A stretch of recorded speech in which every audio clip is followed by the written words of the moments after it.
And so on an individual level, we look at the mind and what it says it might lose as parts of our identity. And we do our inner work so well that we can leap into divine surrender.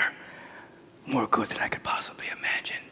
Then as a collective, what happens, we influence the collective with our individual surrender, so individuals begin to wake up to, oh, I'm going to surrender.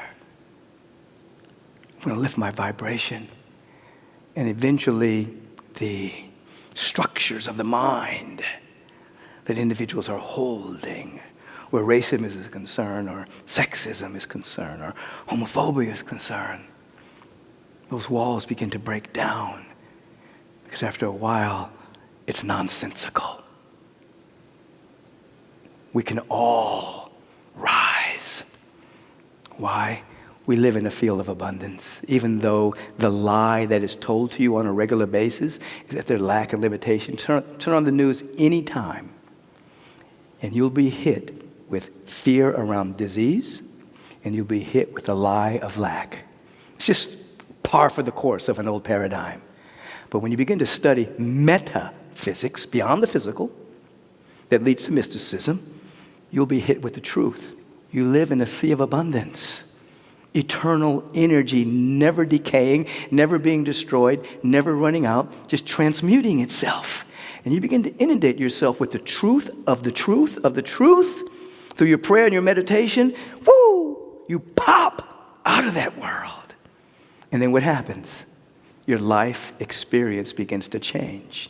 So what do? You take your own life as an experiment. That's it. Your own life.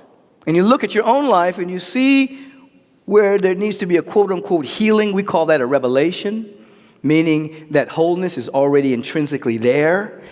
So a healing is really a revelation of that which is already there. You just can't see it. It's being blocked by perception and situations and circumstances and conditions and beliefs and points of view and perceptions and positionalities.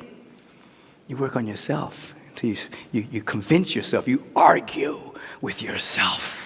You argue with your mind. You win the argument. Don't ever lose the argument where your worthiness is concerned. Don't lose the argument where your abundance and health is concerned. Don't lose the argument. Win the argument. Start with the premise, my life is the life of God. Therefore, all my needs are met. My life is the life of God. Therefore, I'm whole and wellness reigns supreme in my life.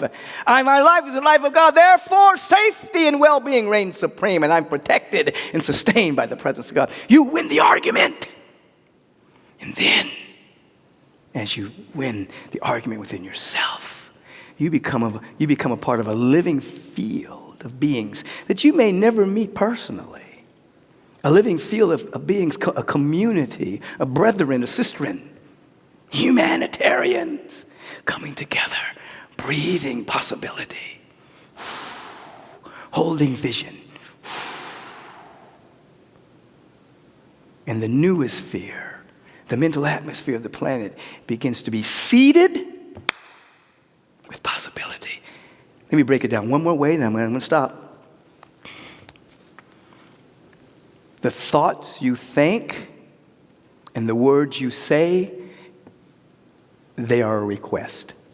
I want you to think about that. This may help you. What you're thinking and what you're saying, that is your request to the universe. What are you requesting?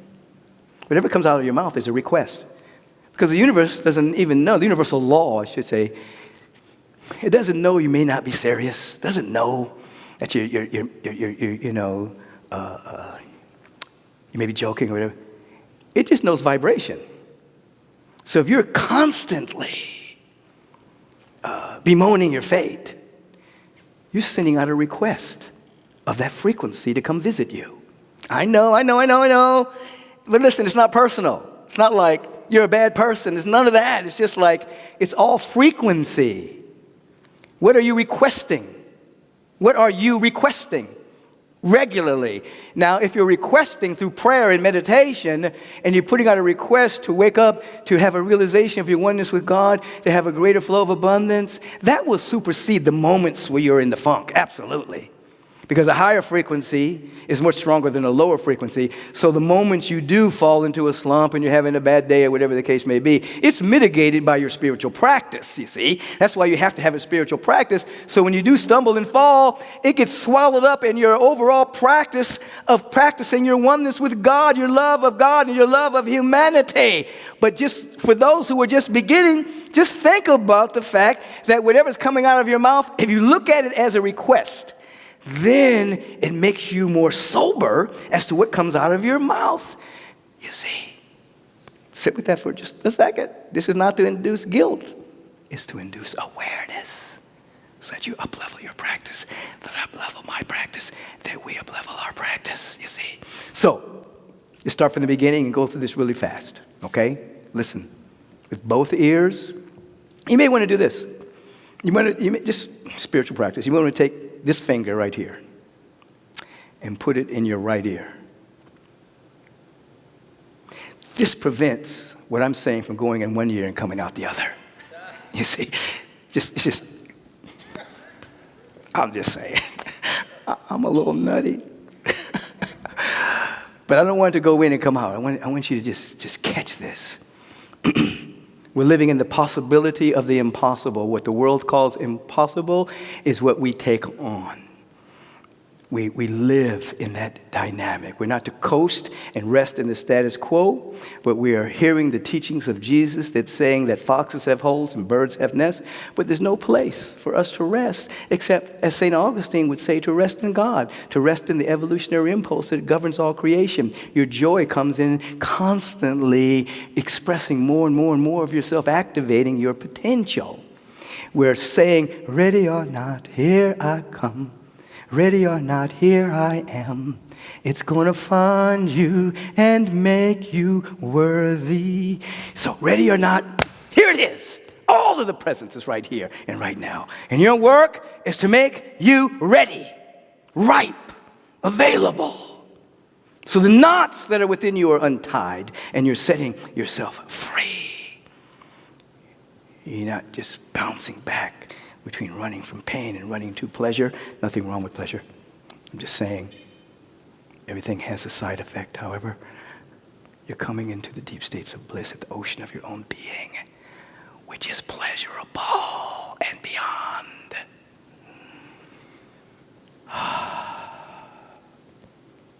You know why I love doing this? I get to have a public love affair with the presence of God. I love God. I love the presence. Okay.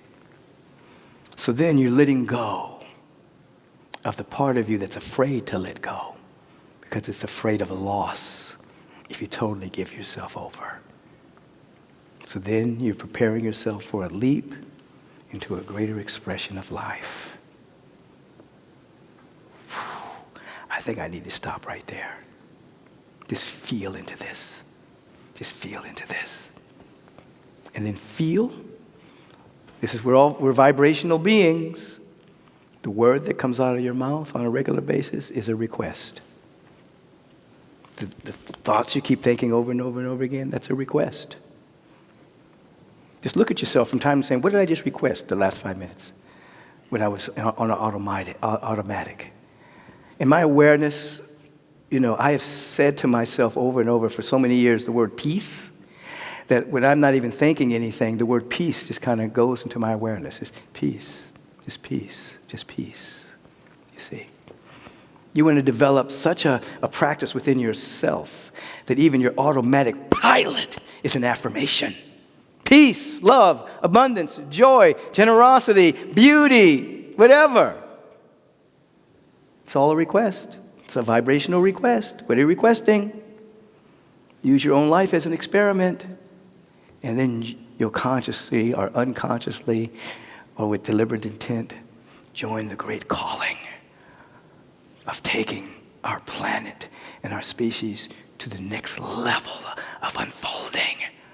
All beings honored, revered, and loved simply because they exist, regardless of how much money they have or don't have, regardless of color of skin, regardless of national origin, sexual orientation, all beings loved, honored, and appreciated because the Spirit of God has not made an extra being. There are no extras. Oh, we got some extra humans. No, it's not true. We just live in a consciousness of lack, so we think there's extra humans. Not true. Okay, I told you I was going to stop. I'm stopping. Now,